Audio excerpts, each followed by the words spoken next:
I didn't even realize what's. This is great. Yeah, spent some good time on this one, on this bad boy. Yeah, it looks great. We are back, episode 11 of the Mo&Co Show. We are buzzing weekly epis, as we know. This episode, we have probably the biggest legend we've had so far in the media and sports world. We have Cabbie Richards. Round of applause behind the scenes. Let's get it going. Let's go. Cabbie, all the nicknames. How are you today, brother? I'm wonderful. I'm a little bit tired, but I'm good. Okay. I'm gonna try to bring some heat for you though. Try to tell some stories that I haven't told in a while. Ooh, and or ever. I will see. Ooh, okay. We could even dabble about how we I already met you at an already. We're not gonna give free advertising, but Toronto bar. Okay. Way back in the day, but God, I hope I wasn't too much of an idiot. Oh no, dude, I thought you were stone cold sober, to be honest. Oh, maybe I was. I didn't think you were having that great of a time. That's why I'm like, I don't know if I should go up to him. I don't know if he's gonna air me, because this is before I started any of the social media shit, right? So I'm just with my buddy. I wouldn't care. I hope I wouldn't care about that. Like you to be like known to me for me to, speak to you about Blue Jays or Maple Leafs. Or I hope I'm not that much kind of a jerk where like, well, who are you? Oh, so you do media? Okay, now we can talk. Yeah. Versus like you're just a guy that loves hooping or playing football or something like that, and want to talk to me about your fantasy team. And I would oblige. No, yeah, me and my buddy were literally just at the bar and we're like, dude, that's Cabbie.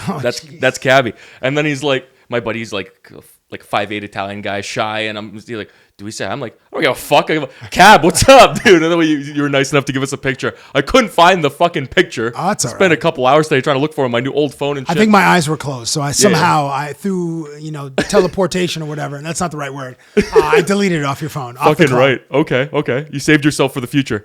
Yeah, dude. Obviously, you're a Calgary guy now. I am. Well, it's not that obvious, but I moved. Well, now there. It is. Okay, yes. So I live in Calgary, and I live there because my wife wants us to live there. So a lesson for you young fellas is just like you end up living where your wife wants you to live. There you go.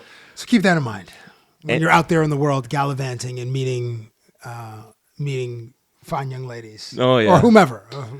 Yeah, even like at least you stuck in Canada. Some people move to Australia or some shit, right? So true, yeah. Although Australia might be lit, like it might be, dude. It probably is actually. There's wherever you go internationally, you'll run into like Canadians or Australians. Yeah, we travel a lot, and they always. Man, I was just at the Olympics in Italy, and I was in a small mountain village town called Livigno, and there was one après ski, this place called Dave's. Fuck, I really want to do an après ski. And the people that got it lit were the Australians. Like every night there was a vibe, and you could hear the music from across like the valley, and there were Australians that keeping that place full and with energy and probably a lot of beer. And what time were they going till?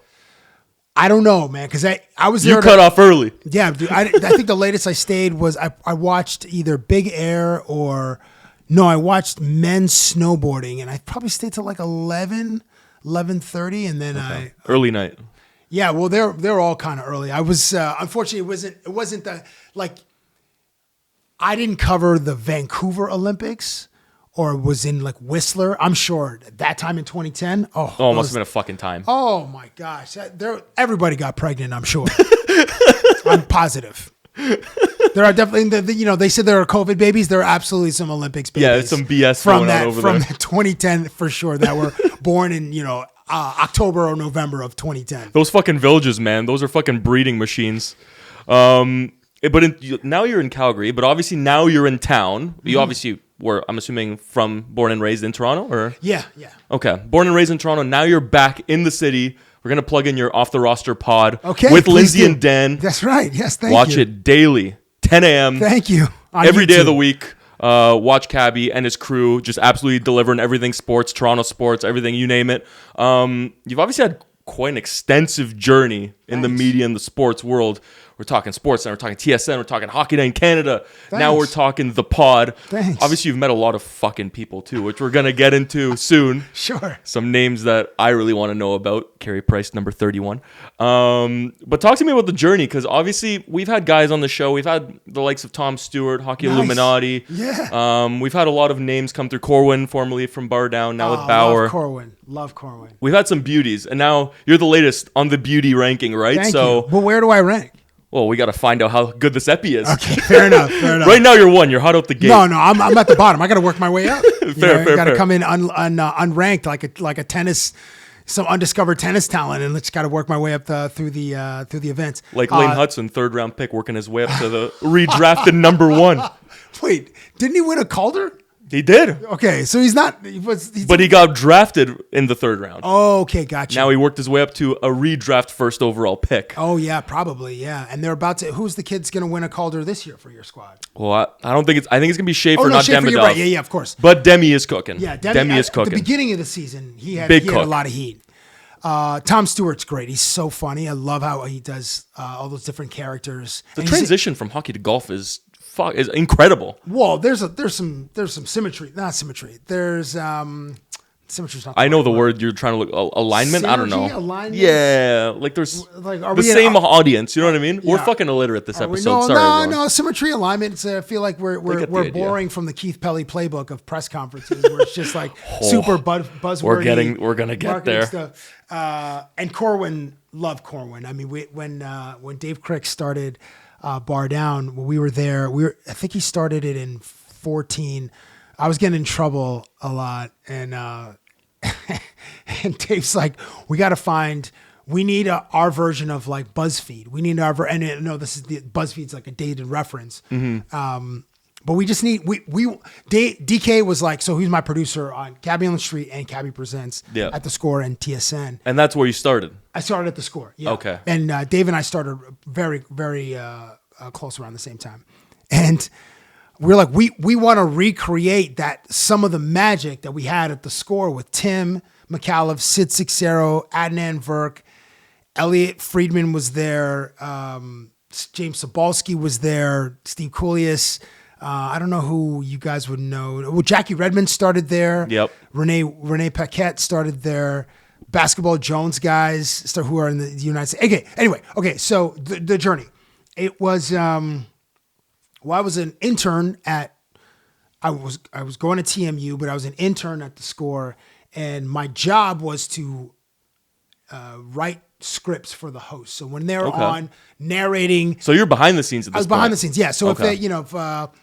if someone's doing a Leafs and Montreal Canadiens highlight pack, I'm the one that writes, okay, first period, Matt Sundin down the wing, They have people for that, eh? his wrist shot, boom, scores. We're finding some shit out now. That's what we started. But yeah, for television presenters or hosts or anchors, somebody else writes. Their outline, They might per write se. an out. Well, so a producer will write an outline for sure, but then someone might write like the highlights, and then it's up to the presenter, the host, to add their own flavor. I was gonna say, Ken Reed add some fucking flavor. Oh yeah, and Vodka too, and McAuliffe, I think is one of the best, if not the best. Like McAuliffe would have a book. He has multiple notebooks where he had a book of just nicknames that he would just sit and invent people's nicknames based on like the cadence or based like a play on words, a pun, or whatever. And so that's where I was writing scripts. I know this is like the boring part of my journey. And then eventually I pitched an idea to go do a man on the street segment, a streeter segment. And I was just harassing students generally. So I'd go to York, I'd go to TMU, I'd go to U of T, Humber, George Brown, and just find people kind of around my age because I felt comfortable just bugging other 20-year-olds. And eventually the boss was like, okay, we can air these segments on Sunday nights at the end of the show. So that was 11:55 p.m. So eventually people were sending in emails because that's the only form of communication with a TV station back then is like feedback at thescore.ca. And then people are like, hey, this doesn't suck, or like, oh, this is kind of interesting or whatever. And it built a little bit of momentum. And the first segment that really hit was in 2002. We did a segment, and this was DK's idea, Dave Crick's. He said, what about something called Cabbie on the Street hockey? And I was like, oh, I like that. So we would wait for red lights, and we went to like Young and Bloor, outside of Maple Leaf Gardens, outside of the ROM, and I would just challenge strangers like, yo, do you want to play street hockey up to 1? They're like, okay. And then we just get some cones, and there's DK was the goalie. In the middle of the street? Yeah. We would just wait for like the streetcars to stop or the traffic to stop. I'm like, okay. And then when the cars would come, we were like, car. And then when the cars passed, then we would resume. So that was the first one. And at the Score, before the app, it was just like a loop of highlights and then maybe some interviews, and then my segment would be plugged in there. So people got to see it a lot because it was just part of this loop. And I'd produce a new segment every week. And eventually I got to interview athletes, and that was like when I leveled up. And then some athletes helped me level up a little bit more. And then one in particular helped me get to like, the top is like is you're gonna ask me the question, right? My main notoriety. Who was the one in particular? That was Kobe Bean Bryant. Yep, there you go. Kobe elevated me to the top of my game. Yep. I mean, you got fucking some of the biggest guys in the sports. Like you got Raj, you got Steph, you got CP, you got Ovi. We're gonna get into that later because I do have some questions on that. Okay, cool. But maybe now, if you want to give yourself a chance to just kind of talk about what you're doing with Off the Roster, and kind of the journey that started recently in December there. That is a daily pod, and we focus on Toronto sports. And our ethos on the show is to try to be optimistic. Okay. It is. You need that with the fucking Leafs right now. Well, we're in sports culture in general. Like so many people they're just negative about it. They enjoy calling everybody trash. They enjoy saying, this person's an idiot. This person's meanwhile, they didn't have the talent or the discipline or the motivation. Oh yeah, they just stand in front of a mic and yap. Oh well, yeah, okay, yeah. Podcasts are short, but we're gonna be doing that right in a just bit. Like regular people also just like taking these guys to task, but like you don't have the like there's nothing in your life that you do as well as the 12th man on the bench. Like exactly. The 12th man on an NBA bench can go to any gym in the world and just cook the competition. 100%. Except for the 30 gyms in the NBA. Yeah. And then on any given night, that person could give somebody the business and, go 5 for 5 from downtown or whatever. Mm-hmm. But so we try to be positive, even if, the Leafs really tested our ethos because it's tough to be positive there right now. There were a few games, like they win in Colorado in overtime. Great, probably the game of the year. Yeah. Even the game against Anaheim recently. I was watching that. Was a great game, and Tavares wins in overtime. The scores in overtime. Mm-hmm. So we're like Easton Cowan. We're like, this kid played well. Nick Robertson. I don't know if who mentioned Nick Robertson. Maybe somebody mentioned him to me earlier. But this guy's playing 12 minutes a night. He has 14 goals. Yeah. Like imagine he played 18 minutes. Yeah. Or top 20 6 minutes. Yeah. Like how much more production could you get from Nick Robertson? So we try to find, and it's not easy, and even it's not. But it's like it's the show that we want to be, and we generally, Lindsay and I generally are like always see kind of the bright side, and Dan kind of brings us back to reality. He's the reality checker. Yeah, Dan's like, listen, this is not a great situation. It's untenable. Craig Berube's structure is not working for these guys. Why is Austin Matthews playing?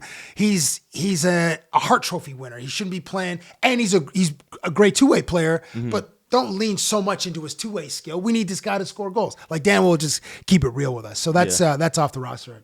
Every day at 10 on YouTube. Bang, right there. We touched a bit on the Leafs there. We're going to come back to the Leafs.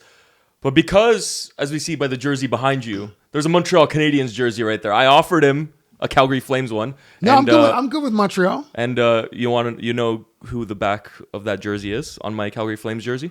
Can you take a guess? On the back of your Flames jersey? On the back of my Flames jersey. Johnny Gaudreau. Tate McRae.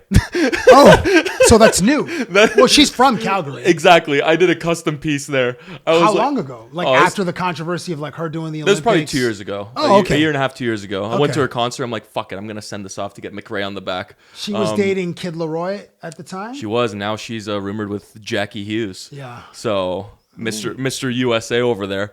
But going back to the Habs. Okay. We're sticking with the Canadian teams. We're not talking any USA commercials right now for the Team USA Olympics. The Habs have now won 6 in a row. They're a fucking wagon, to say the least. Pulling out W's left, right, and center. Dobesh, NHL first star of last week. Caulfield's at 47-50. They take on the Rangers. This is going to be posted on the Friday, so we're going to see what happens with the Rangers on Thursday night. I don't know yet, but the Rangers are kind of their own shit show. Got Lane Hudson point. Kind of. Bro, they're like third or second they're worst team in the they're Eastern fucking Conference. Down there. No, I think they're the worst in the Eastern Conference. I think it's New York, Bang, right there, Florida, and then Toronto. Okay, yeah, there it is. There. Yeah. So for the audience at home, we're looking at a screen correct behind the cameras, and they're the standings. Yeah, correct. Yeah, they're a shit show in itself, but they beat the Devils yesterday in a crazy fucking game with a goalie tilt, which we'll touch on later. Oh, right. But Shesterkin versus Markstrom. Right. Yeah, we're gonna get that one up later. But yeah, we got Suzuki pushing for 100 points. He's at 92. We got Slav 1 goal away from 30. We got Demidov in a crazy rookie race with Schaefer, which we still think it's going to be Schaefer's. Yes, I believe so. But still an impressive season nonetheless. They bullied the bullies yesterday in the Tampa Bay Lightning. Tampa is kind of adopting the Florida Panther style of being the bullies of the East. And Montreal said, fuck that, we're not taking your shit anymore. And even on a more fun note, the game before last night in Tampa, they played Arbor Jackeye as a forward because they don't have enough toughness in their roster. So they're trying to get all the toughness they have in that team in the lineup for the playoffs, because obviously they weren't that tough against Washington in the playoffs last year in the first round. My question to you is, right now it's looking like the Habs are going to play the Lightning in the first round. Oof, man. Do you think there's a chicken dick's chance that the Habs can beat the Tampa Bay Lightning? Well, the first round of the NHL playoffs is usually the best round. Always the best round. There are legitimate upsets, and so many of the series go 7 games. There's always I would, if there are 8 series, like 4 or 5 of them have an overtime, at least one overtime game. So it's the best hockey is that first round. Do they have a chance? Of course they have a chance. Nikita Kucherov is trying his best to either win an Art Ross or a Hart Trophy. Mm-hmm. I mean, it's that 3-headed monster. McDavid, McKinnon, and Kucherov are in the conversation for both of those awards. Yes. And Gensel and Hagel. Hagel is like, Hagel's a dog, man. He's the new Marchand. He's a fucking dog. And he's got a great scoring touch. And I'm forgetting points. Darren Radish. Radish has like 20 goals from the. Yeah. And I asked. Man. I asked Dylan Larkin earlier this year because I was watching a Tampa game. Tampa, I think, was playing the Leafs, and Radish scored via slap shot. Oh, fucking right, teed it up. But in the commentary, the announcer was like almost, and I can't remember who it was, but was like almost surprised. He was saying like that shot is like a not dated, but it's going away. Mm-hmm. And I said to Dylan, I'm like, is that as a the living, Shea Weber breathing style shot? Breathing player, like, is the slap shot going? He said, we still use it like one timers, I guess, but he goes, because of the stick technology, it's not. You can still get as much power just on a wrister. Or a snapshot as you can from the slap shot. So I guess it's a person's preference, but he's like, you don't see it as much, but it's still a shot. So it's like, oh, but then when Darren Radish scored and I want to say it was a game where he scored 2 goals, 1 or 2, but I think he's at 20 or 21. I was like, Matt, how many tucks is Darren at right now? I mean, me and Matt are in a heated fucking fantasy playoff right now, and I have Darren Radish, so I need him to pop off tomorrow again. But what's Darren at? Bald man Radish. Look at that fucking head. 20 He's at goals. 20, yeah. And how many points total? 66. 66 points and 67 fucking That's games. amazing. And you know what? He doesn't have a contract after this season. Well, good for him. Good for him. This is his first real year in the NHL, and this guy's due for a payday. And I don't know if Tampa's going to use that whole argument of like state tax. You'll earn more here, but you'll take less on the cap. Because a lot of people are thinking he could be looking at close to $8 million a year. Wow. Well, when you're looking at a bomb like that from the blue line that can fucking rip it in like on command, you're looking at a power play 1 quarterback. Like, that's not easy to come around unless you're Bushbaum, right? Unless you're Evan Bouchard. So he's a rare. Kid you just mentioned, Matthew Schaefer.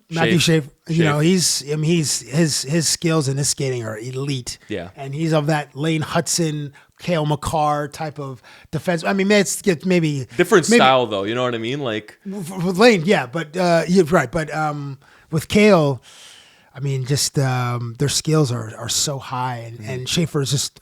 I don't know I know he's a number 1 overall pick, but I don't know if people expected like this level of production from him. Right I didn't. away. I'll tell you that for free. Same. No fucking chance. There was a funny shot in the game for Montreal versus Tampa the other night, and they were showing Vinny Lecavalier in the Montreal press box because obviously he's with management now for the Habs, and then they showed Marty St. Louis on the bench, and then they showed their 2 retired number banners in Benchmark Stadium Arena, which is the Lightning Stadium, right?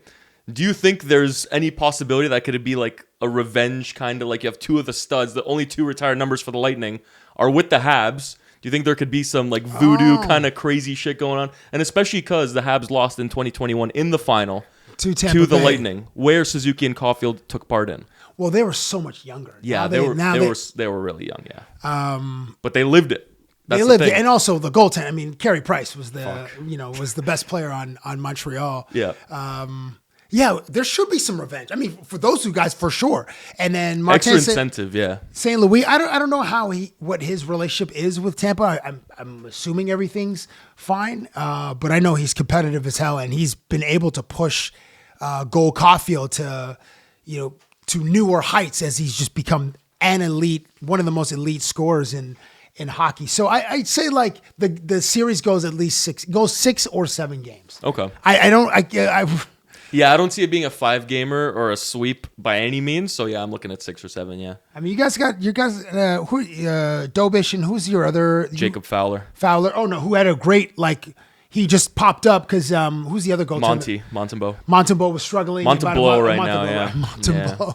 So and you know what? You have Vasilevsky, and then you have But yesterday it Dobish. was Vasilevsky and Dober. So that's the thing, right? NHL first star of the week. I think he's on like a 970 save percentage of the past like 5 fucking games he's played. So he is on fire. And Jacob Fowler, who's supposedly your next number 1 goalie for like the next 15 years, he's not getting a sniff because of how hot Dobish is. So if Dobish stays as hot and he plays Vasi, holy fucking coin flip there. So because yesterday, look at that 4-1 the Habs over Tampa. So other than the Habs, I want to move to something you're more familiar with, especially considering you're off the roster Toronto-based podcast, which is the Leafs.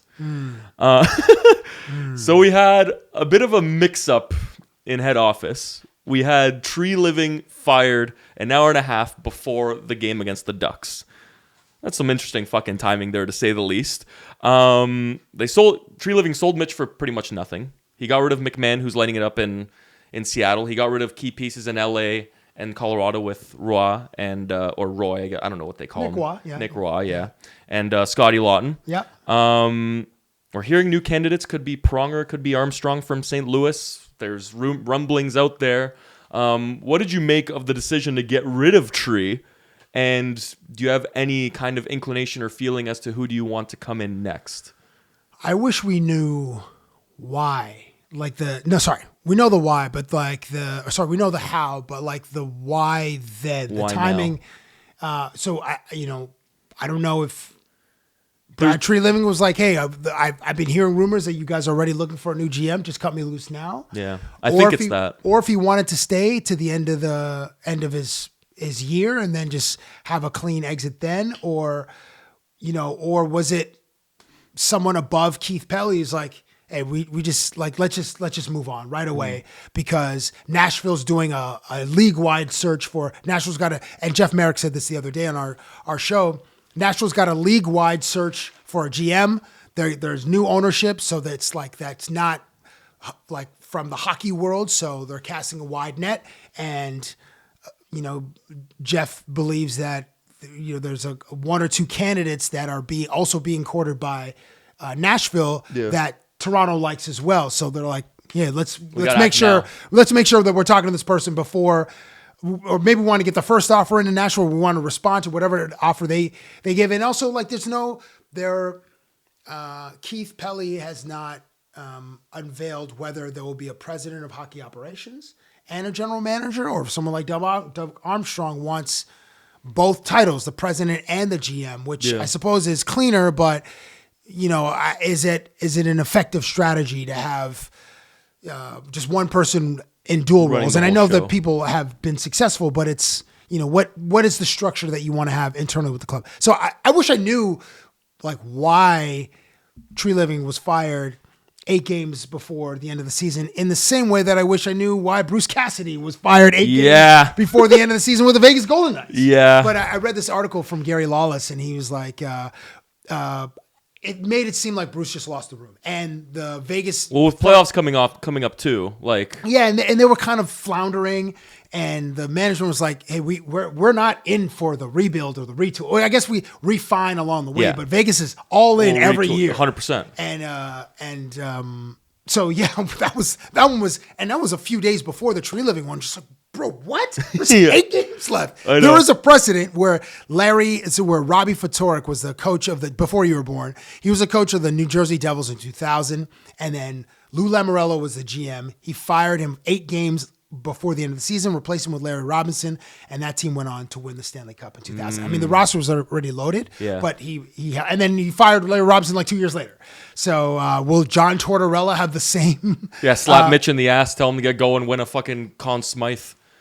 Bro, like that is not outside of the realm of possibility. But to get through one of those teams in the Central, Colorado, Minnesota, or Dallas, that's just I wish it's the playoff format. We are losing as fans because of that, because of the current playoff format. Like one of those 3 teams should not be eliminated in the first round. Colorado, Minnesota, or Dallas, because they're so strong. Like we want one of the or both of those. 2 of the 3 teams to play themselves in the Western Conference Finals, or make Jesus elevate his team again and then be there playing against Nate like they did in 22 or 23, or maybe against Jason Robertson and the Dallas Stars and Jake Ottinger, or Quinn Hughes in the the Minnesota Wild. Yeah. I don't know where I was going. Well, there. it is looking like it's gonna be Stars versus Wild, which is just a fucking coin flip, to be honest. Yeah. And yeah, I mean, then you're looking at some of the other matchups, and you have Colorado, who's probably gonna have a layup like the Preds, for example, right? So okay, wait. So your read as a Montreal fan, Glazer. Sure, Glazer. Okay. Or Montreal stan. You're looking at Toronto. What do you think? Are you thinking like this is such a dumpster fire? This is embarrassing. Like, what are they doing with their captain? Is their captain going to leave? What are they doing with Nylander? Are they going to refill the? They can't refill the cupboards because they have nothing to refill them with. They can trade a star and then get some first round picks. Correct. Then you're initiating the rebuild, not the retool. Yeah. So before we get into that, because I do have that coming up here in terms of the culture, and because obviously culture is a big thing, and that's what they talked about a lot with redefining the culture, and that the culture's already in that room, which is bullshit in my opinion. But there were some interesting quotes, especially relating to the Habs, from the man Keith Pelly. Oh, with the prospects. So there's some quotes about Pelly when he had his presser the other day on the Habs and the Sabres, and I'll read them to you right here. Pelly said, by the way, this is like live. He said this, which is fucked. He said, "We definitely didn't see the train coming, which was the Canadians and the Sabres. Buffalo and Montreal have shown that they're young, energetic teams that are going to be here for a long time, and the prospects that they have from Michael Hage to Radim Murtka, they're strong." He doesn't know any players, so I don't even know how he dropped those names. And then the Atlantic Division is a really strong division, and we're going to have to improve and be good to compete in the Atlantic Division again. He's pretty much saying we didn't expect the other teams to be good this year, and they're now elite, and now we're fucking steps behind, and we couldn't do anything about it. He gets a pass for Buffalo. He gets a pass. Okay, I'll give you Buffalo's Buffalo. Buffalo's been underperforming. Correct. They've had so many first round picks, and so many guys have left. And won cups. And Jack Eichel. Those are 2 that have left and won cups. And it was nobody expected after Kevin Adams gets fired that Buffalo would win 10 in a row in December, and then this month. And then come back from the Olympics and win again. Yeah. Bro, like February 27th or 28th was like and they've won 8 in a row. Like nobody expected. Well, actually, maybe the second win streak, but not the first win streak. No. The double-digit win streak. So he gets a pass there. But then you still have the Sens and the Red Wings and the Habs. They're all taking steps. They know this. Yeah, I think, but the Yzerplan is looking very shaky. Yeah, that's looking rough. And Yzerplan, that started in 2000 and they were out of the playoffs in 16 was the last time they made the playoffs. That started in 19 because he built 18-19 season. And then Tampa went on to win a couple of championships. Or 6 seasons with missing the playoffs. And his first 6 seasons missing the playoffs. This is year 7. Yeah. And it's looking like 7. I mean, I know he's goated in Detroit, and he's one of the faces of that franchise. Bits in Tampa, and he won 3 cups with Detroit. But as an executive in Detroit specifically, not going according to the Yzerplan. He's got the top 2 D pairs, incredible too. Arguably, 1 or 2 in the NHL. Mm-hmm. What was your, okay? So in terms of Pelly, what he said. Pelly, yeah, right. With not see, the Montreal one is problematic because you guys were in the playoffs last year. Especially obviously we know the rivalry and stuff like that, but you can't say that's an excuse. Oh, they're fucking unreal this year. That's why we're not in the playoffs. No, there's bigger issues than that. Yeah, there's some roster construction issues, and then also like the structure that they played with Berube. I think Brad Treliving as a GM, he likes big, like he's kind of an old school mind, likes big, tough, powerful hockey players, and the game has evolved. I mean, you need some of those guys, but Look at the Habs. They're not the biggest team. You need skill. Yeah. You need skilled players and guys who can skate. So, and the other one I don't have a problem with. The Atlantic Division is hard or whatever he said. Mm-hmm. Yeah, I mean, yes, of course. You got Every fucking defending division's hard. Stanley Cup champions in there, 1-2 in a row, and Tampa is always going to be there. Boston. If he said we didn't see Boston coming, That would have been fucked. that would have been fine. Really? Bro, a 1-year retool? But no one expected Boston to still be there this year, I think. That's what I mean. So if he said we didn't see Boston coming, then that's understandable. That's understandable Okay. because they had Okay. 70 points last year or whatever. They're one of the below, the bottom 4 teams in the Atlantic, as Toronto's raising an Atlantic Division banner literally 12 months ago with 108 points. I know. So I give him a pass. I give him a pass for Buffalo. Again, Montreal is problematic. If he said fucking Tampa or Florida, then that would have been fucked. But obviously, Treliving got the boot. Mm-hmm.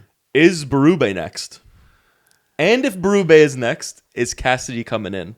Oh, that's interesting. Well, they probably... I don't see him coming back. I don't have next any year. institutional knowledge, so me neither. This is all just speculation. Speculation and gut feel. But there's no way he could come back next year. In my honest opinion, I watch a good amount of Leafs games because obviously I live in Toronto, so I like giving it back and forth with my Leafs friends. Obviously, I've taken a beating for 10 or so years, except for 2021. But now you guys were down 3-1 and came back. Except for that year, yeah. But yeah, since then, this year has been pretty fucking good for me in terms of that sense. But just watching those games, it just seems like disinterested, no buy-in. You said how Cassidy lost the room in Vegas. Yeah, I think Berube's lost the room way more in Toronto. It's difficult to see a path where he returns as head coach. It's difficult. It's not impossible, but it's difficult. And I like how the players responded after Austin Matthews. Like, I hate that he got injured. And he's out for the season. And I, like everybody, you would want to see more of what we saw. You want to see, like, in the third period against Anaheim, once Radko Gudas goes knee on knee with Austin Matthews, you want to see what happened in Anaheim a few days ago, where the game opens and Max Domi is fighting Radko Gudas. You want to see that in the third period of that Anaheim game. Yeah, they did, and I say to Dan, like, the way they did outscore Anaheim 3-1 in that period, so they did respond technically, but not in the way that the code suggests. I thought it was going to be a line brawl.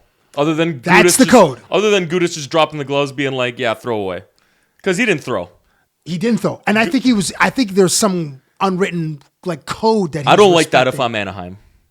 I don't like my captain going there center ice, being like, "Yeah, punch my face in. I was wrong." I don't like that. But the hit was dirty, though. It was. So but you kind of have to pay for that. If you're good, you could pay for it. You could take the fight. But my concern is, why not throw? Okay, so what happens if Gudas knocks out Max Domi? Then what? Then he's hunted for the next 60 Then you're minutes. looking at Carlo or McCabe next. But that's the thing. He may have just wanted to get it over with because he knows it's fair, coming. And he said, I'm sure he's looking at the roster like, who am I going to fight? Dakota Joshua? Who am I going to fight? Max Domi? I'm going to fight Jake McCabe or Brandon Carlo? I was surprised it was Domi. I was really surprised it was Domi. Yo, but him and Austin are like very tight. Like, yeah, but you would think because Gudas, he's not the smallest guy, right? No, yeah, he's a big dude. So that's why I was thinking it's going to be McCabe or Carlo. I don't see. First of all, I said if Pez fights this franchise, it's a joke because this is not something you bring Pez for. You know what I mean? So that's why when I saw Domi, I'm like, okay, I get it. But I personally would have liked to see one of the bigger boys, Joshua, McCabe, or Carlo step in. But at the end of the day, it's probably a seniority thing where Domi's like, listen, I've been here the longest. I'm the tightest with him. I'm going to go in.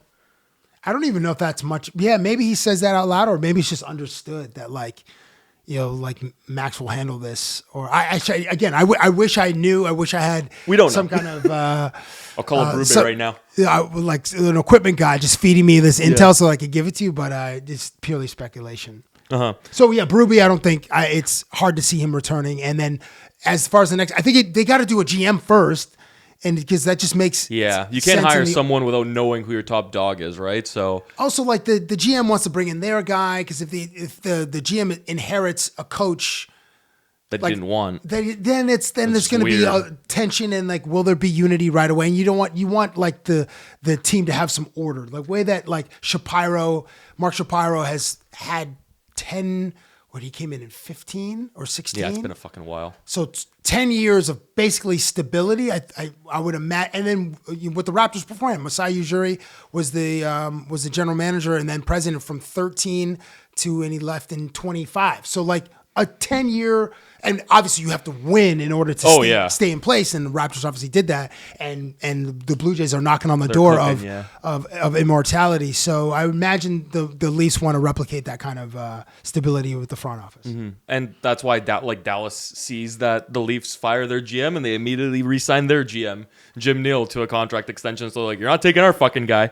Because obviously he's doing bits there with the Stars. In terms of the culture, it was said that they want to keep the guys in the room and they don't want to bring pieces in that'll build the culture because the culture's already in that room. How does that make you feel knowing that Nylander, he's not necessarily the biggest tone setter? Matthews, obviously he learned a lot at the Olympics by being a leader there. I see him potentially being a guy that could step it up come the time.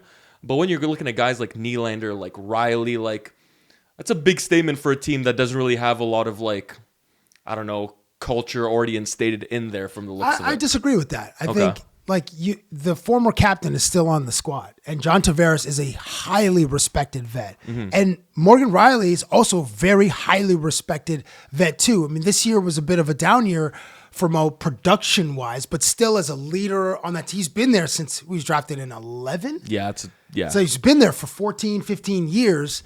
And Tavares has been, who was 08 or 09? Was he the number one pick? The Islanders, yeah. Yeah. So, and that time served definitely gives you status in the room. And even though Matthews isn't known as a rah-rah speech guy, neither is William Nylander, there's still a way that Tavares, especially like the way that he prepares for games and the way that he trains in the off season.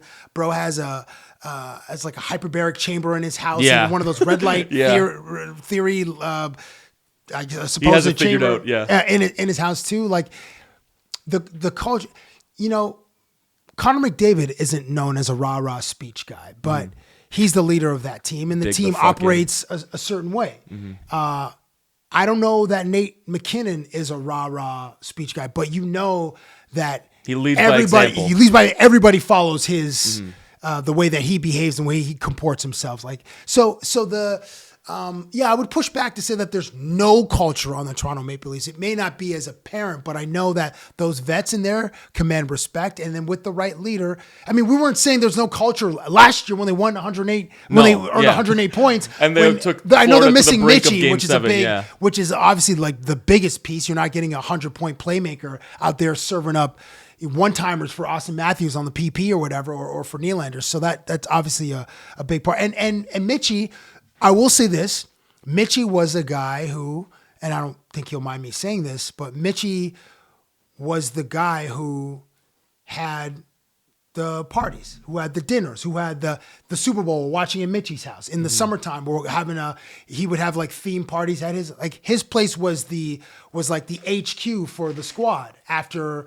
like on nights where they're home for 10 days or whatever. It's the Halloween party. It's the New Year's Eve party. Like he was the guy where everybody would go to his house. So that you're that guy missing in the room would also be like, okay, who's going to fill that void? Because the boys still need to hang out. They still need to. And I think Craig Berube said this earlier in the season. I think their schedule was front loaded where they were at home a lot, but he said it's going to be good for the boys to get on the road so they could just spend time with each other. Because to me, because I know this about Mitch, I'm like, when they're at home, guys kind of just go in their silos. I mean, some guys have families, some guys have kids. I mean, obviously you got to go be with the family, but for the single guys or the guys who just have girlfriends, like, maybe they are missing some of that chemistry, some of that bonding, and on the road you can do that because it's just 25 dudes and you're in Dallas or you're in LA or you're in Seattle or Salt Lake City, and it's good to go have dinner sometimes where guys can cut loose and, undo a couple of buttons, show the chest hair like you probably got under that bad boy there. Tarp's off now. Yeah, no, please not. Please don't. That Mitch Marner is a missing piece. And I know he gets a lot of flack from fans because, the expectations they had for him were as high as probably his own expectations, and he, didn't deliver on his own for Toronto, and he gets unfairly criticized for that. But I think he's a big missing piece of the culture there. Mm-hmm. Yeah. So do you see them in terms of, like, obviously there's a lot of talk now. Nylander, do you keep him? Do you move him? Matthews, is he bought into the point where he'll re-sign once his contract's up? Riley, I think, is kind of getting shooed out of town, unfortunately for him, or at least that's what the feeling is like lately. The goalie situation, like Wall and Stolarz, you have a two-headed beast there. And you got Dennis Hildebeest, the Hildebeest. The Hildebeest. But that's the thing, like, who's nice. Do you need both those goalies, or do you flip one of them for an asset? What do you think? You probably flip one of them for an asset. Okay. I would think so, and you can kind of take your pick. I mean, Stolarz wasn't the healthiest this year, and that's why we got to see Neither Dennis of them were really. True. Yeah. It was a bit of a platoon. And that, like, Hildebeest, I mean, 6'7", bro. Like, how do you even score on that mother bleeper? That's probably something. There's probably a whiteboard in a conference room at 50 Bay Street. Who the fuck do we? Who do we keep? Who do we ship out? All right, guys. There's one ledger, like, we're keeping these guys, and there's another ledger, and there might only be one name on that one side. And now it's quiet because there's no GM. Yeah, it's probably still. Well, there's two assistant GMs. Yeah, there's Brendan Pridham and I'm forgetting. Haley Wickenheiser is on the front office, and there's some assistant coaches, but I can't remember the other assistant GMs. The gentleman's name is escaping me, but they're still there. I'm just not sure how loud their voices are in those meetings. We're like, oh, guys, and we really need to keep this person, or we should. All right, put this person's name over here and just keep it for later. Yeah, we'll answer the call when answer the phone when those calls come in. You want to keep Willie?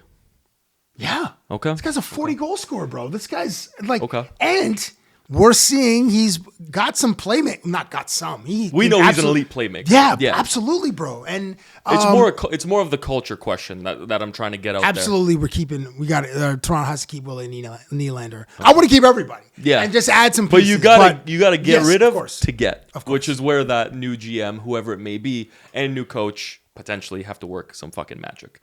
I have some fun kind of let's go games. We're not gonna get up and play mini sticks like Cabbie on the street or anything like that. But are you familiar with something called blind rankings? Yes. Okay. Yes. So I have a blind ranking tier list for us. Okay. I have two of them, and then I have another topic where I want to get your top 5 in a certain category, which I won't reveal till later. Okay. Wonderful. Because I don't want you to think about it in advance.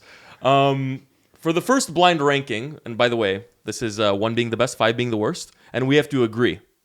So we have to both agree where we want to put the player or thing in from 1 to 5. We're putting this together. Okay, we're putting it together. Okay. We're a team. We got to agree here. We got to talk it out or beef it out, depending what our feelings are.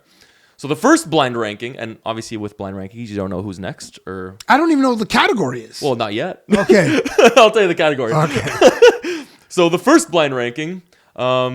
Blind ranking best players this season in the NHL. Okay. So we're going to get a list, obviously one by one, of 5 players. They could be the shit like Davo, or they could be kind of having down years like, I don't even know who's having a down year right now.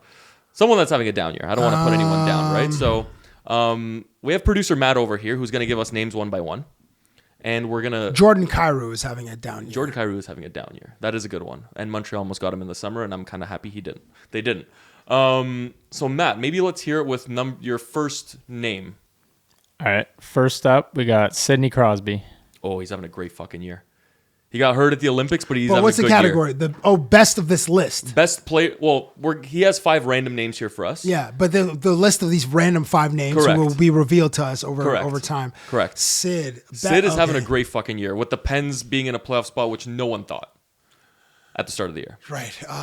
Sid's on the cusp of another 30-goal season, or maybe he's right at 30. What's Sid's stats? 28, 29 goals. Let's get a statistician Matt over here working. I'd say Sid middle of the pack. I'm debating 2 or 3 for sure. What's his points at? What is he at right now? 67 and 63 games. Yeah, so he's over a point per game pace. Obviously, he was hurt. 20, how many goals? 29 goals? 28 goals? 28. 28 goals. He's obviously hurt coming out of Olympics, so he's not at Yeah. the full 82 game pace. Fuck, I don't know, man. In terms of this season, I think he's up there. I'm good with 2 or 3. What are you saying? I say 3. Okay, you're playing it safe, eh? Yeah, because we just don't. Cooch, I mean, Davo, Celebrini, those yeah, names are like out there. McKinnon's still out there. McKinnon, Suzuki. Anyway. Suzuki is nice, man. I love Nick Suzuki, man. Okay, we're going to go with our next name, Matt. Okay, next up, Cole Caulfield. Cole Caulfield? Fuck. Oh, this is getting interesting now. He is second in goals in the whole league, 0 empty net goals. That's a good fucking name to put. You see, you can't put him 1, but I don't know if it's a 2 or a 4. My glazing wants to put him at 2 just because he is the second goal scorer. Wait, isn't Caulfield gonna be over a point per game this year, Matt? Can we check out Caulfield's stats? Wait, but how many players in the NHL are better than Cole Caulfield? I could give you easily better overall. Well, who are having a better season? That's correct. It is this year. How many points is he at? Like 81 and 73. 9, like 81 8, 9, points, 73 games. 8 or 9 players? Is that too high? Because Yeah. you probably got to put a goalie in there. You got to put. I don't know if we're getting goalies. I don't think there will be goalies in this. Matt, is there goalies? No goalies. But I'm saying on the list of like who is better, like to where to put Cole Caulfield. Do we put him 1 or 2? Like, Oh, you're thinking 1. well, but like, okay, but then what's the probability that a player who is better than Cole Caulfield emerges on this list? And then so what? How many of You're looking at. I think you're looking there at Nate McDavid and Cooch for sure. Yeah. After that, you're right. There's Macklin? debate out there. Macklin is 1. Yeah. Do you think I think 2 then. Wait, hold on. There's not a defenseman that you put ahead of. I think these are all forwards. I think Matt, the way he's doing this is forwards, but there could be a D-man in there. I don't know, and I don't want him to tell us because that Who's winning the Norris? Is it Kale winning the Norris this year? could be. I'm probably forgetting somebody. Could be Werenski. Oh yeah, Zach Werenski. Kale. Yeah. Oh no, actually, I think it's gonna be Bouchard this year. What? Matt, just look up Bouchard's Well, stats. he's great offensive stats. It's looking at the Norris Trophy lately has been the most points as a defenseman. Look at Erik Karlsson. He wasn't the best defenseman. Well, he had 100 points. Bouchard's at 86 Bro, in 75 games. He's gonna hit 100. Yeah, maybe. But hold on. Hold on. Interesting debate here. Bouchard or Kale? There's no debate. Well, there's no debate, but I'm Cale saying Makar. for the Norris though. It's until Cale Makar retires or Matthew Shaver comes and eats his lunch or Lane. Or Lane, sure. Or just to or pump it Quinn again. Hughes, wherever he decides to play next year or the year after, like he's still got to be part of the. Okay, so man, I don't know if it's the writers who vote for the Norris or it's the coaches don't have a vote. I think it's the writers or the broadcasters I think it's the writers do. and the broadcasters and stuff like that. Broadcasters do the goalies, I think. But okay, I'm good with 2 with Cale Makar. Just to keep this thing. We're at Caulfield right now. Oh, sorry, Cole Caulfield. Right. Cole Caulfield 2? Okay, Cole Caulfield 2. Because the odds of 50 goal scorer. But would the game be that obvious? Like, okay, we're getting Kucherov, McKinnon, McDavid. That's up to producer Matt. It's not up to me. That's why I don't know the names. That's why this is a tough decision here. Well, Cole Caulfield's having a better season than Sid. Yes. So we could agree on that. We can agree on that. So he should be above Sid. Okay, we're gonna leave it at that then. We have 1, 4, and 5 left. Matt, what's the next name? Okay, next up, Marner. Mitchie. 5. He's not having a great year with Vegas. We could admit that. His minutes per game aren't ideal. He's barely on the first line with Jack. Like, he started out there, but I don't think he's there recently. I think he's with Hurdle. Yeah, on the second line. Yeah, I think PP1. I think that's a 5, unless he gives us like fucking Pizzetta. I don't feel comfortable putting Mitchie at 5. 4 then. Play it safe. Put him at 4. He's not 1. He's not one. No, he's not one. So let's put Mitchie at 4. Okay, we'll put Mitchie at 4 in case producer Matt bends us over with number 5. All right, we got 1 and 5 left, so we're either You might have you on this list, and that obviously has to go in the 5. Then that's going 1. The 55. Then okay, we got 1 and 5 left, so this is a fucking coin flip here. Matt, hit us. There's the one guy that I think is a one that you guys didn't mention, Draisaitl. Oh, Oh, man. And yeah, we kind of box ourselves in. Yeah, fuck. That would have been a good Yeah, 4. Leo, yeah. That would have been a great 4 because he's hurt now too. So, But so what does he have? Matt, what's his stats? We're supposed to know this? What? What their stats are? I guess. No, I I'm guess getting Matt to get Matt to get his stats out there. Well, he's only going to play it's the first time he's not played. He's 97 points in 65 games. That's fucking elite. Yeah, first time he won't get to 100 in, I want to say, 5 or 6 years. Unless he comes back and has a 3.9 the last game of the season before playoffs. But it looks like he's gonna miss the first round. All right, well we gotta put him at 5 because Stings. I box us in with my emotional attachment to riding for Mitch Marner. You know what? That's all right. I got some glaze for Cole, and you got some glaze. I'm not saying I'm glazing Marner. I'll I'm just say saying I'm glazing Cole. Okay, fine. We just get to Cole Glizzy over here. You can eat the glizzy with Cole's name on it. Fucking right. Okay, so we got number 1, and we have no real fucking wiggle room here. This is just what we're left with. Man, are you confident? No, because it's. I mean, as a curveball, producer Matt could be like, I don't know. Let me try to find. You could say Jordan Eberle, or no shade to Jordan Eberle, but he could. He's not above Draisaitl or Marner, Crosby, or Caulfield. Yeah, that's what I mean. So then we, because it's blind rankings, and we're forced to put someone. I'm hopeful just because he's given us hot names the whole time, so maybe he's ending off with a bang. Producer Matt, let's hear number 1. It's gonna be Kucherov. Let's go. It is not. I was trying to get a Calgary player for you, Oh, but fuck. but I looked at Let's the go, list Zane Parekh. and I couldn't say a name, so Kadri. Nazem Kadri. Okay, well, 1 in my heart on that list. Number 1 in my heart. Oh, fuck. Oh, shit. This is fucked. Well, at least he's with the Avs right now, so maybe he's got a good track record with the Avs. Maybe he's got. Maybe he'll prove us wrong and win a Conn Bro Smythe. scored a hat trick in the playoffs. Yeah. Maybe and he'll prove us they wrong won and a get Stanley Conn. Cup, my dude. Yeah.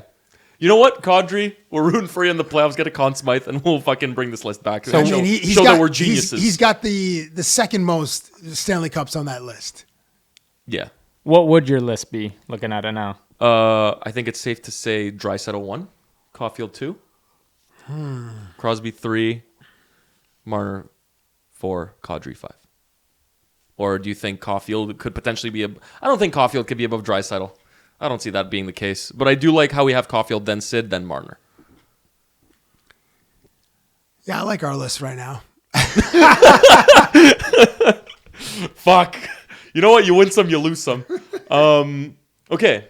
That was blind ranking. I'll potentially revisit the other blind ranking, but I want to get to another topic before we do that. So we do this segment on every show. Obviously, as a man that I once saw at a bar downtown, being yourself, before I was in this whole hockey content space, we're familiar with the topic of beers. Okay, yeah. We are definitely familiar with the topic of beers. We do this thing every episode where we get the guests' top 5 situational beers. So this isn't like you were saying like Guinness or like I Bud. think I saw you do this with Jay Rosehill. We didn't do this with Jay. We did this with Tom Stewart. Okay, yeah. And who else did you do this with? We did this with Tom Stewart. We did this with we did this with Corin. We did this with Alex Day in New York. We did this with Johnny Lazarus. We did this with Who am I thinking of?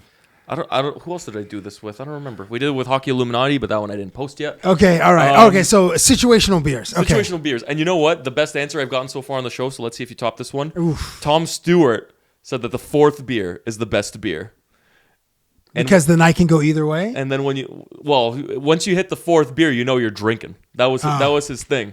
And that fucking one clip, honestly, that clip on Instagram got over 4 million views. So Golly! The 4th beer is a popular beer in the population of the world, because even Australians were fucking commenting on that one.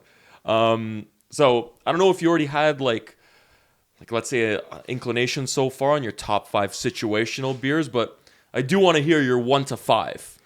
Now If you want to go 5 to 1 or 1 to 5, it's up to you. Now these are the beers that that I would consume in order to have a great night, right? Or just like, or could it be my 5th best situational beer could be at the airport because I'm going on a correct. Okay. That's the vibe we're going for here. Yeah.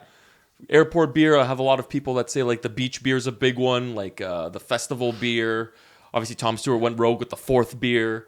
There's plenty of fucking different ways to go about this. Okay. This is just personal Cabbie. Do you have a new list? Oh, dude, I've made like 4 lists, so I'm sitting this one out. Okay. I'm running out of fucking beers here. Okay. Well, you're gonna have to edit these because I need some time to think. Oh, dude, here. take your time. Okay, I'll go in reverse order because I think I know 5-1. number one.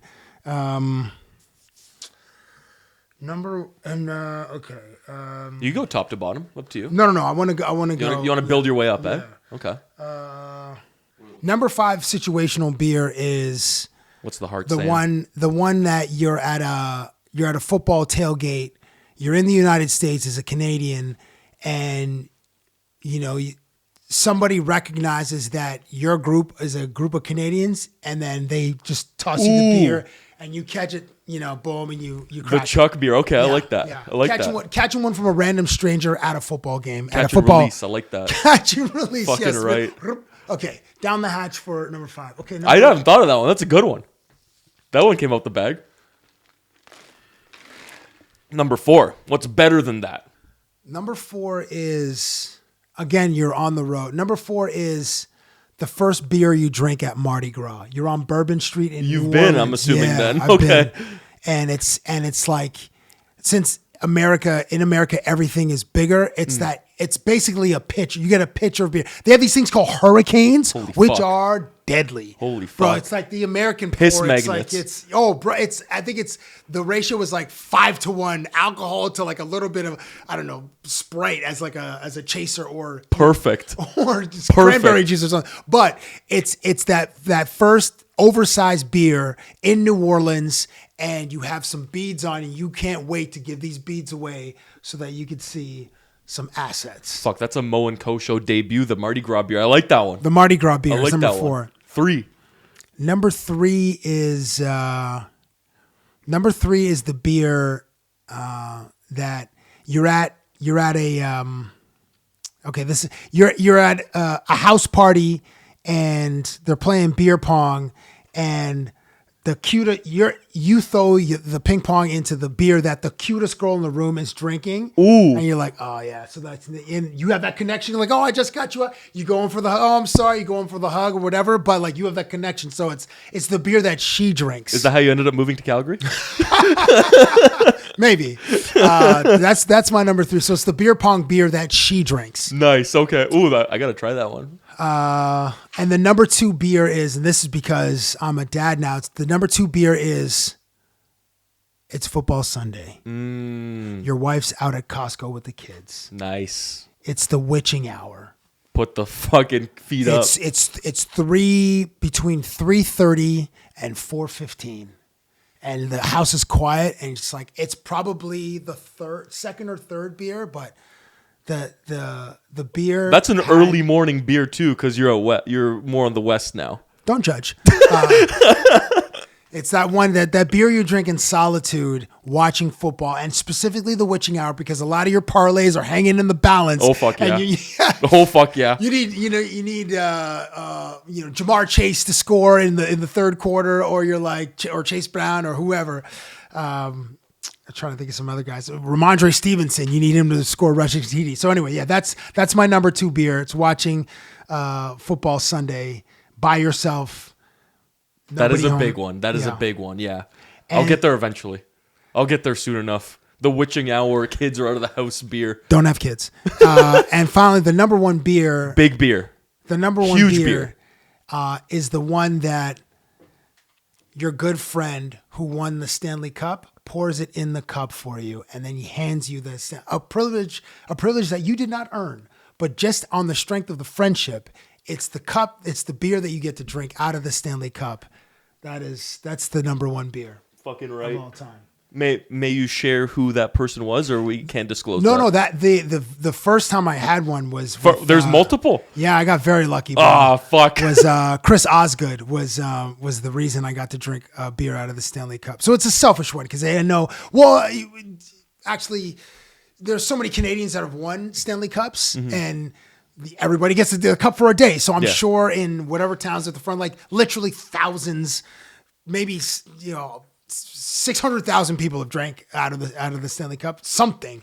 But that beer, and it's a dangerous one. Because like you're in for a night. Oh yeah, you don't drink, and you're drinking around like I don't know 11:30, and you want to wake up somewhere. Yeah, and just with the cup. Yeah, well, with like Ovi with style. the story. Yeah, Ovi style. Someone disappeared for. I don't know. He had with the cup party. No, he was on my podcast. So he told the story. Devontae Smith-Pelly told me that one of his teammates disappeared for 48 hours and then returned for the parade, but like they couldn't find this guy.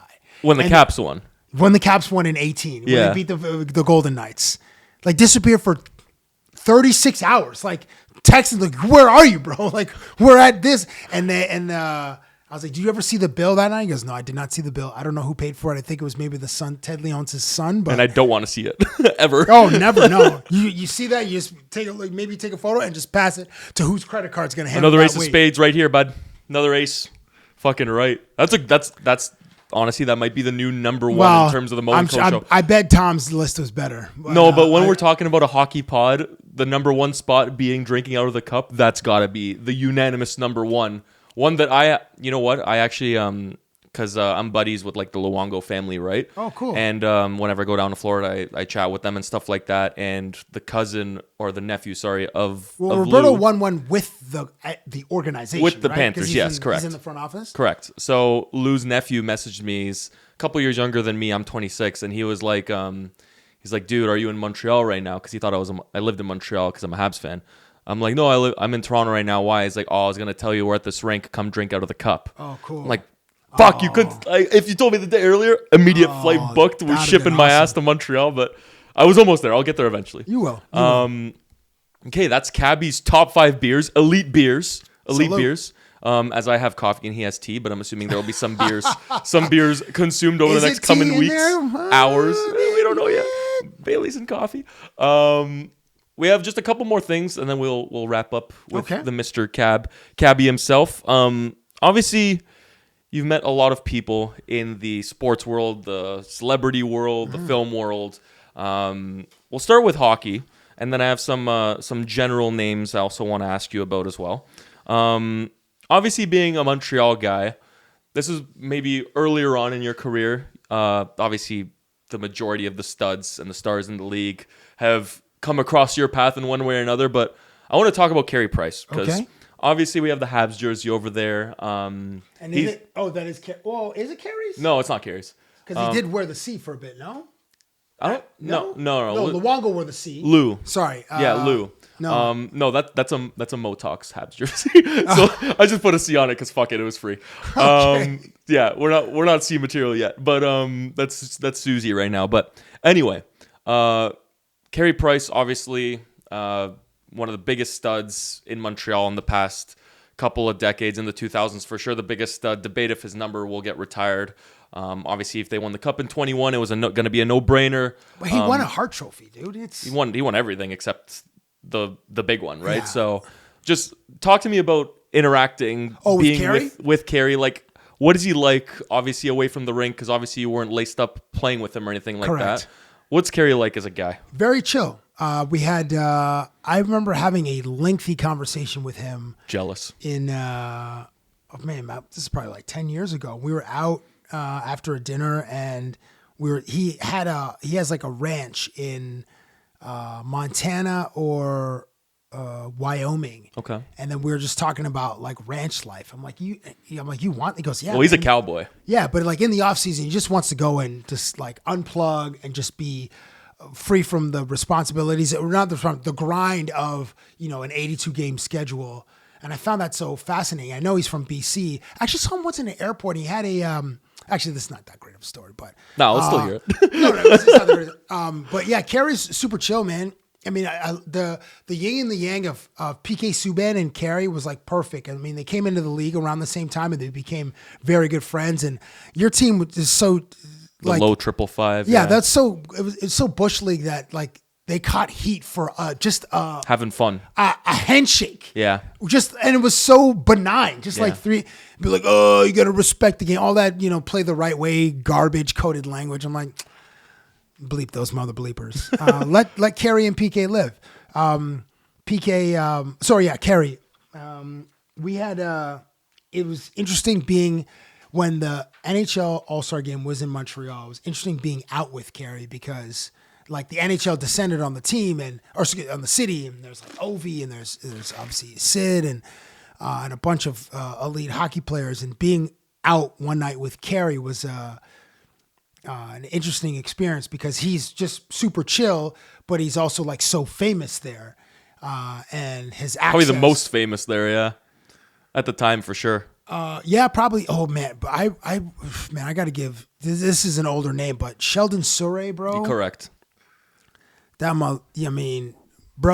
we were at a spot, and Sheldon was very nice, and I worked out with him once, and I almost died in the warm up. I was like seeing ghosts, and like I was seeing stars or whatnot. This dude had, I'm not even lying to you, 8 baddies just around him. Bro had his back to the baddies who formed like a semicircle just waiting to catch a glimpse from this mother bleepers, brown eyes, and he's 6'1", 6'2", charming and handsome or whatever, huge slap shot.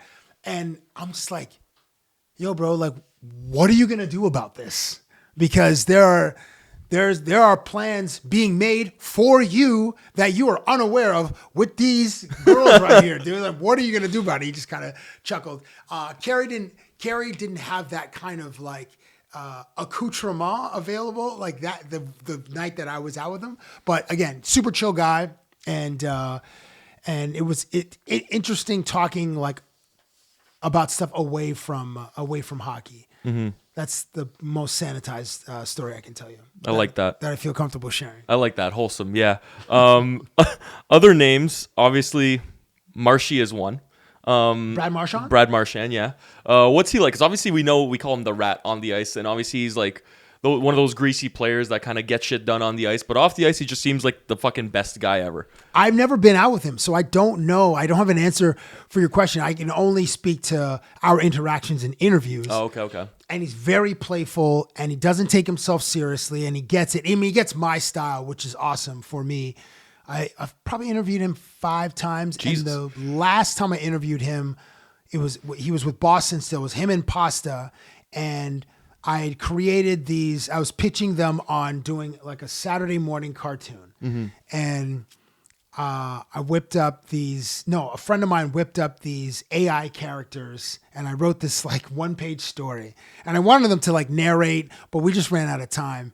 And I presented like these images, and then Pasternak is this like, typical comic book, hard jawline, flowing blonde hair, like the hero, and then Marchand was like an Air Force pilot. He had a mole on his, and there were some rat-like features. You did him on dirty, his face. yeah.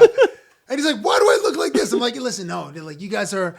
It seems at first you guys are adversaries, but you really work together. And in fact, people would think you're the villain, but you're the mastermind of the whole thing." He's like, "Oh, okay," and he's starting to get it.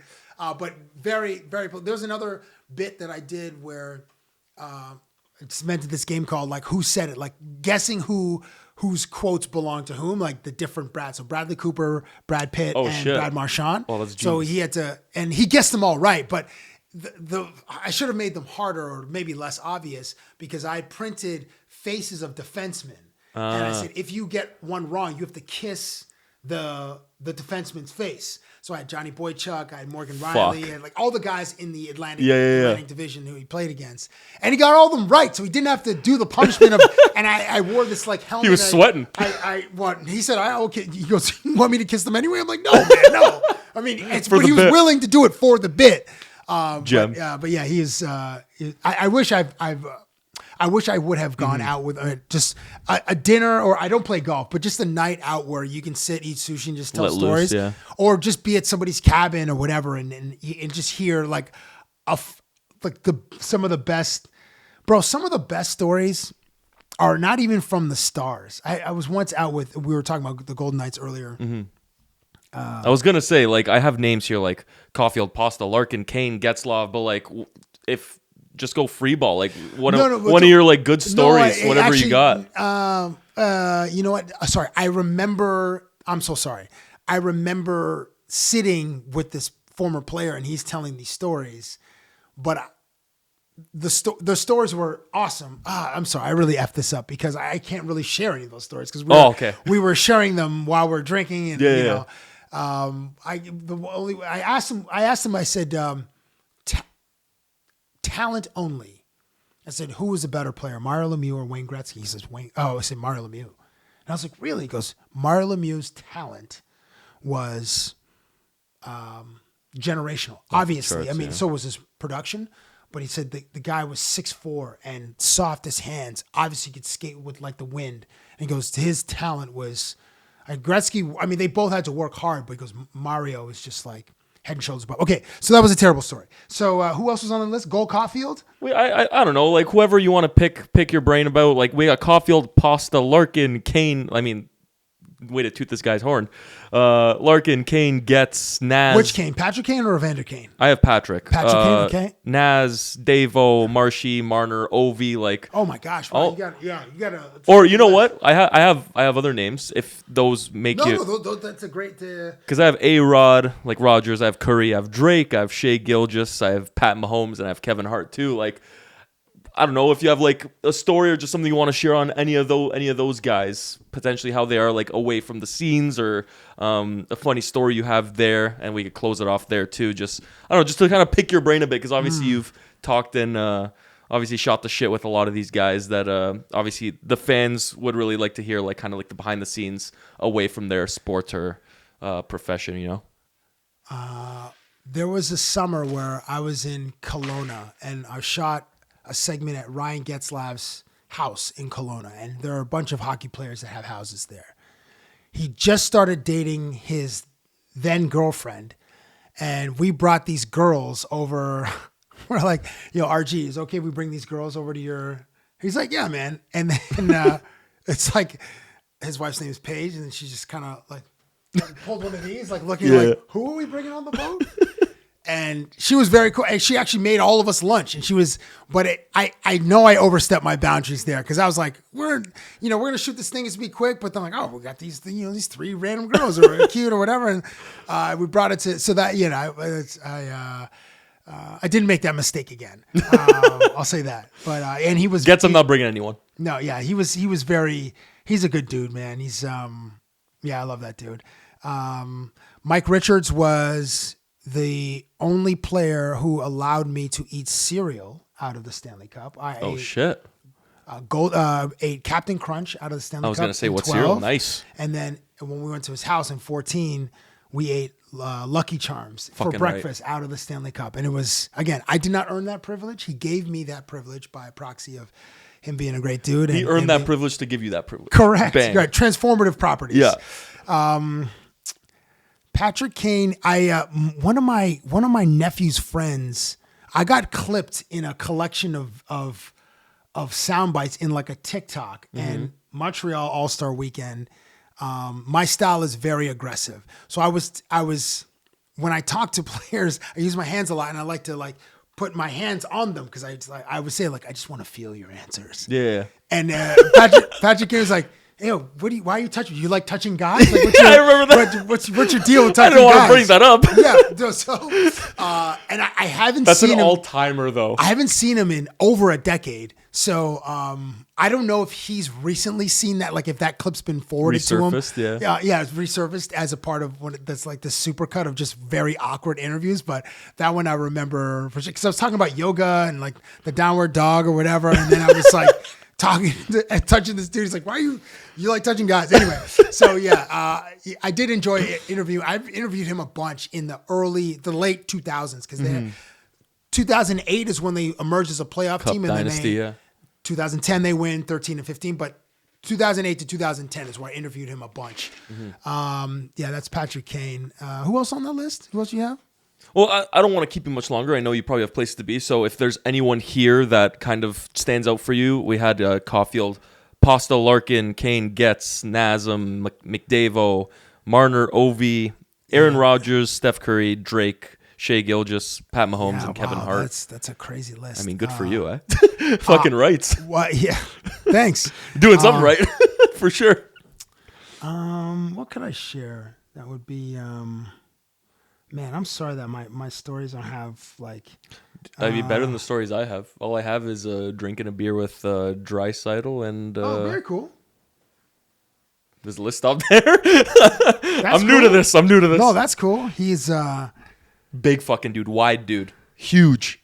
No, you're bigger than Draisaitl. No, but we're about the same height. But dude, no, you're bigger than. No, he's. I mean, he's.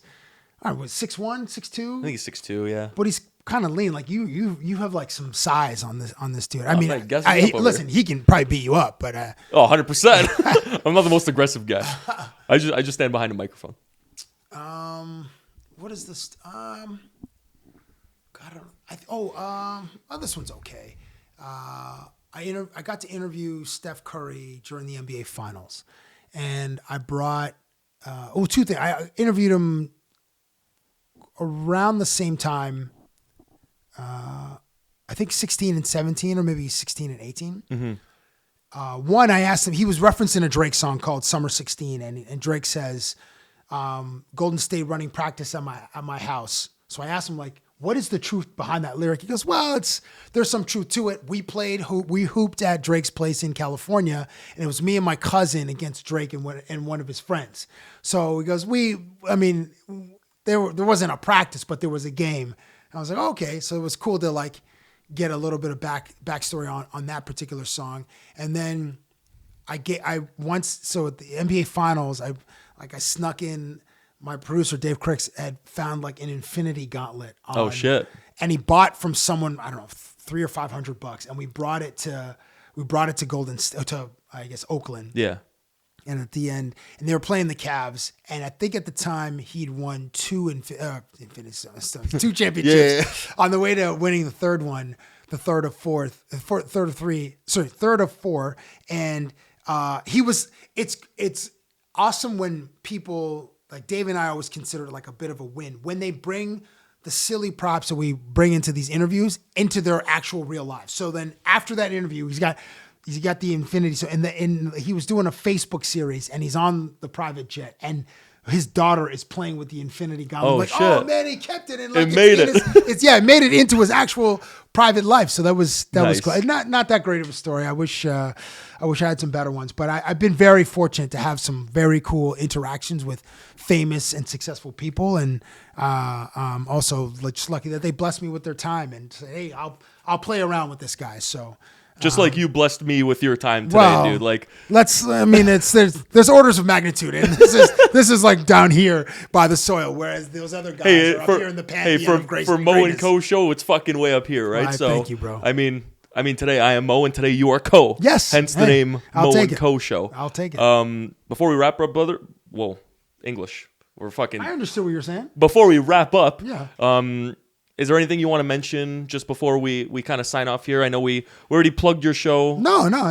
I enjoyed the conversation, and you made it very casual and conversational. Your crew here, these guys can't wait to go home. So let's end the pod.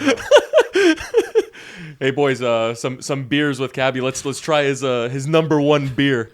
Let's go find a Stanley Cup somewhere. We'll maybe use this. Maybe like we're looking at a couple shots in this bad boy. So not a bad idea. We're not looking at straight 1942 in that bad boy. This has been it's gonna cost fucking $500 if we do that at a restaurant. This has been the Mo&Co Show, episode 11. It has been, today's Mo has been obviously Mo, and today's Co has been the man Cabbie Richards. My pleasure. Bang, he's interviewed some of the best names, biggest names in sports, and he is one of the biggest names in sports, social media.